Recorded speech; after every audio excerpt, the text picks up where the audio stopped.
Hello my friends, and let's go to Bakhmut. We have some sort of the update over there, and Russia unfortunately got more territory, and finally they were capable to cross the railroad in the city. It was a 4-day fight for the railway station. Firstly Russians captured it, and Ukrainians were able to push them out from their positions, and finally today Russians captured or recaptured the railway station. Now they have the control over the most part of the railroad in the central part of the Bakhmut city. And nowadays not only Wagners are fighting in the Bakhmut city, they send the airborne divisions directly to the city and also the special forces of the Russian Federation, and today Ukraine managed to capture 40 Russian war prisoners. About the Wagner elite forces that got the military experience before in Syria and Africa, it's very hard to capture them alive. As for the Russian prisoners who serve in Wagner, it's much more easier. And there was the huge explosion reported in Bakhmut. We have the video of it, and you may check my Telegram channel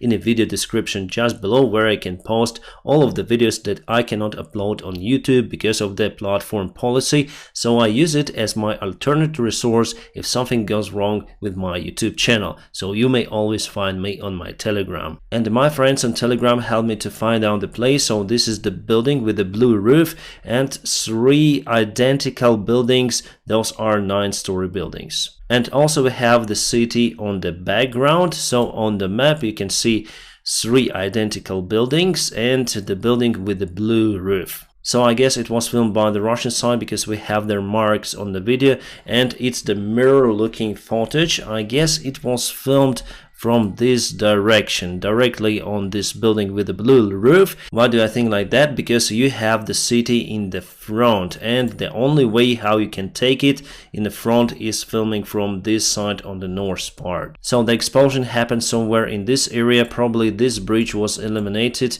to cause Russian disruptions with supplies into the central part of the city, but this area right now is under control by the Russian forces. I can show you this area on the map, so you can see it's 3 identical buildings, and the building with blue roof is over here. So this bridge, I guess, was just eliminated. In that case it was done by the Ukrainian forces, because I don't see the reason for Russians to destroy their supply lines. And basically this group of the Russian forces are now being a little bit cut out from their supplies, and now they have the obstacle here across the river, and also they have the huge obstacle, the railroad itself. Yes, they still can send light ammunitions, bullets, but they cannot provide the group with the tanks. They need the engineering equipment to cross this river over here, and we constantly backfire and destroy their position, so they need time and efforts to build the bridges in this area. So for the few days I do not expect the movement of the Russian forces from this direction because of this bridge cut out. Obviously, if it was the bridge, Russian media say that they destroyed the Ukrainian ammunition depot,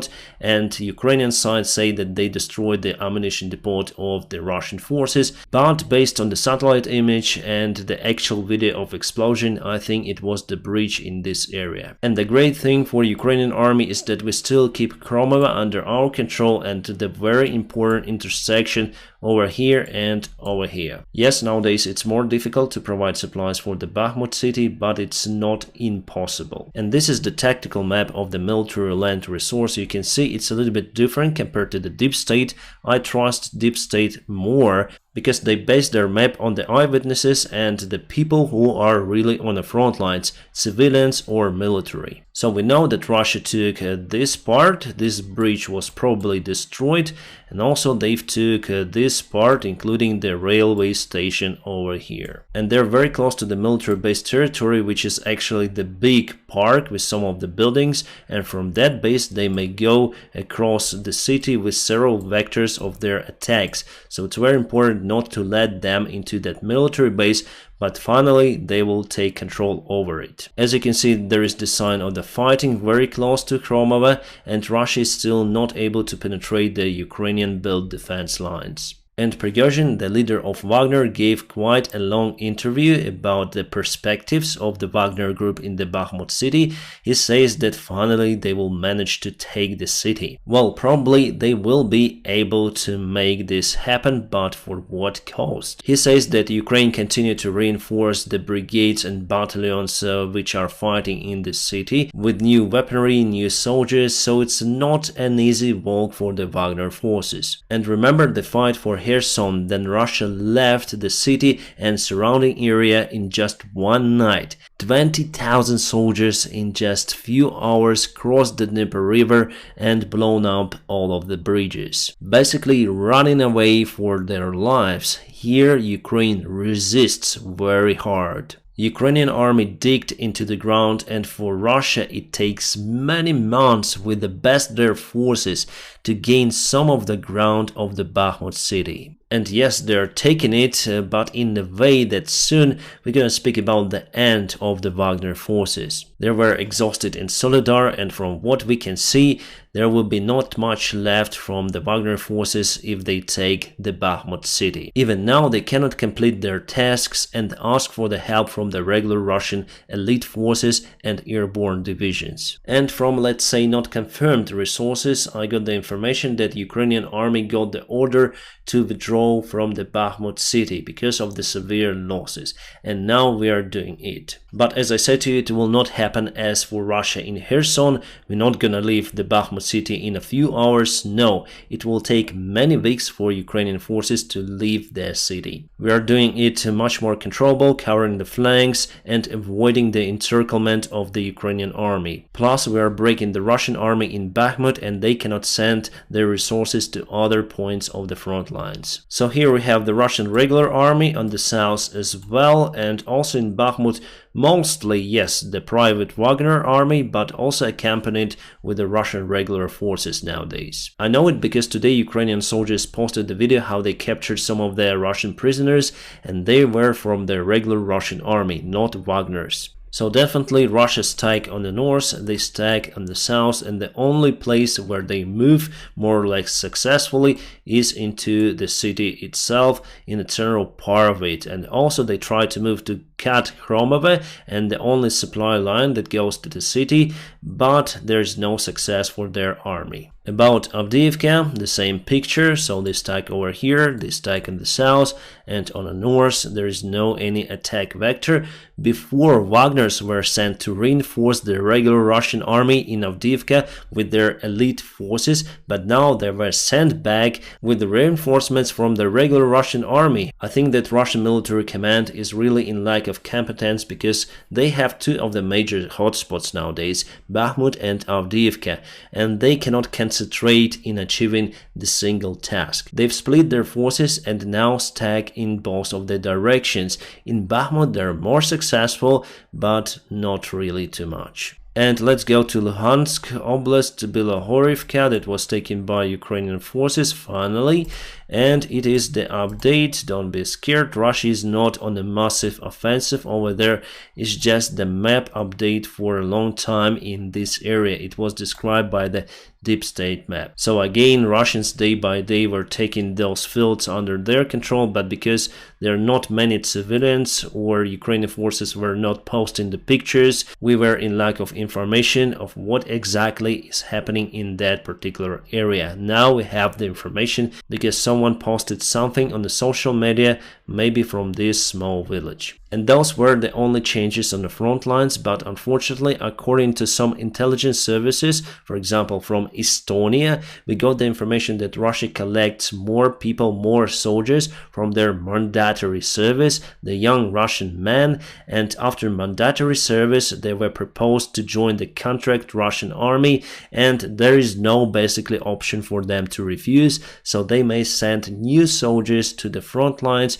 on the eastern part of Ukraine. Russia fired the rockets on Slaviansk, targeting the civilian building. It's not really far away from the front lines, and it was reported that 9 people lost their lives, including kids. So if someone asks me, do I have the feelings for the Russian soldiers who are suffering on the front lines, who are being killed by Ukrainians? No any feelings. I just want those Russians to get out from our land or found their peace in the ground. And it seems that Prygozhyn feels that Russia would have to withdraw their army and the Wagner soldiers from Ukrainian territory. In today's interview, he said that it's better not to assault any longer, and after his forces would capture Bakhmut, it's better to stop and defend the captured territories. He continued to say that Ukraine got around 200,000 soldiers fully ready for the full-scale counterattack. And if Ukraine would be successful with that, Russia may lose not just the part of the front lines, but it may lose all of the occupied territories, including Crimea, and that would lead to 1917 year or to the new Russian Revolution. And actually those guys are getting ready for that revolution. There are several clans and several armies inside the Russian Federation that will fight against each other in that case. And that scenario would be absolutely great for Ukraine. But unfortunately Ukraine has just one chance to break Russians in a very fast and strong counterattack, taking back all of the territories. Do we have chances for it? I guess so, but it's better to obtain modern-day equipment like airplanes. But Russia also struggles with their equipment. Here you can see the truck or military tractor with a cannon on the top. This cannon was mounted on the ship before, but now mounted on the tractor, and Russia has many of those. Yes, it has some sort of the off-road capability, but no any armor. This is the double-barrel one with a 20mm caliber and could be effective against the drones or low-flying aircraft as helicopters. But in general there is no automatic aiming equipment, nothing, so you basically do it as in a Second World War. And as for the small drones, it's almost impossible to spot them in the sky with a human eye without any kind of the radars, and not saying about firing and targeting the drone. So it's a very complicated task to do it from this thing. And according to the Atlantic Council resource, Russia started to cancel the parades in many of the Russian cities because they are in lack of the equipment, and the vehicles they currently have would be just enough for the Moscow parade. Yes, Russia performs the great parades every year on 9th of May. We have the information from the Associated Press that Ukraine haven't shared the ideas or plans for the future counterattack, and it's good. United States haven't got any plans from the Ukrainian command, and Ukrainian command decided not to share this information because they do afraid that this information might be leaked on the way to United States. And honestly, it is true, so the information was leaked, but not about the actual ideas or actual preparation by Ukrainian army. In those leaks, there was just the statistics of the weaponry that United States sent to Ukraine, but I think it's the open information and the weaponry that allies think that Ukraine might use for the future counterattack, and mostly there are just some thoughts about the United States officials about the future Ukrainian counterattack. Some say that they got the doubts about the successful counterattack, some say that it should be successful, but in general there was no any kind of crucial information that leaked in the recent leaks. And about the penalty that this guy may potentially have, he might have around 10 years per every document he published in the social media, and he published from 50 up to 100 documents. So that's around 500 up to 1000 years in prison. So this is the report from Estonia that Russia may reinforce its attacks on the eastern side of Ukraine, gaining more territory. But it is only possible if they have more soldiers in their army. And Putin signed up the recently approved document with electronic endorsements for the Russian man, and now for the Russian man there is no way to hide from their military, and they start to leave their country with a new wave again. All the airports are overwhelmed, all of the roads are traffic jammed. But some of the countries, including the neighbors, are not very happy to accept those people. That is why many Russians fled to the South America or to the Southeast Asia. And Russians have already claimed that they are fighting against the Leopard tanks and were able to capture the one. So we observed the Leopard tank. So their sabotage unit captured a Leopard tank, maybe Leopard 2, because probably we don't have the Leopard tanks, just Leopard 2, but it couldn't be brought to our rear, so they drowned it in a swamp. This is a fact. Leopards are here. I'm sure that they are not on the front lines, so Ukraine keeps them for the future counterattack. And this video I posted on my Telegram channel, so this is the bullet that hit the helmet. It didn't get into the helmet under the 90 degrees angle, otherwise it would have penetrated it, but under some sort of the angle it didn't make it into the head. And this is the Kevlar helmet, I guess the United States standard. At least I think we got them from the United States of America, and our guy is really happy. It is his second birthday. The things as good helmets and good armor are very important for our soldiers, and they do save lives. But Russia mostly uses the old helmets from the Second World War. Sometimes they use those helmets that they were able to trophy from the Ukrainian army. It's interesting, but according to the leaked documents, the General Gerasimov with the Security Council Secretary Patrushev wanted to perform the coup in Russia. The documents were published by the Deutsche Welle and they are from the same set of the leaked documents. So Gerasimov and Patrushev wanted to sabotage the war on 5th of March 2023. Then Vladimir Putin was supposed to start a course of chemotherapy. So we have the confirmation of the rumor that Putin is sick with cancer. But finally Gerasimov had changed his mind for the unknown reason. Well, it could be a truthful information, but no one knows for sure, as Ukrainian side says that the leaked document includes the false information as well as the trustworthy information. It seems like Turkey sends more armored vehicles to Ukraine. Those are Otokar Cobra 2, and this train was spotted in Romania. I just hope that it is really for Ukraine. And finally, China said that they will not support Russia with their weaponry and they will control all the exports to avoid that happening. Well, that's the good news. My friends, now press the like to this video, and if you want to support my job, there are some links available in the video description just below. And also you may support me on Patreon and on the sponsorship on this YouTube channel. Thank you so much for your support and for your help. I wish you all a peaceful sky wherever you are, and have a great time.